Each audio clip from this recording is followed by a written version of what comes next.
If you're having trouble connecting your PS4 controller to your PS4, I'm going to show you in this video how to fix that. Now first, if you have a controller that's already connected, you're going to want to turn it off. So hold down the PS button, like I'm doing now, for 10 seconds until that light turns off. The next step is taking that PS4 controller that won't connect and then plugging it in via micro USB. Once that's plugged in, push the PS button and then it should sync to your PS4. Now, if that still doesn't work, then go into your system settings, go down to your devices, then your Bluetooth devices, and then go through each of your controllers, then hit the options button and click forget device. Now, after you've forgotten all of your DualShock 4 controllers, then you're gonna want to go back and plug them in via micro USB and try and reconnect them.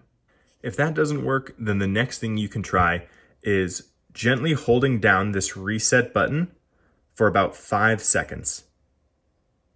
And then once you do that, you can plug it in again via micro USB and then hold down the PlayStation button to see if it turns on. If that still doesn't work, then the easiest thing to do next is to turn off your PlayStation 4 and then turn it back on.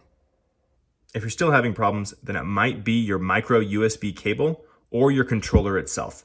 So I recommend trying to pair your controller to something different, like your computer, your PC, another device, to see if that works and if it's not the cable itself or your PlayStation 4. The last thing I would check is if your charging port is either dirty on your controller or your PlayStation.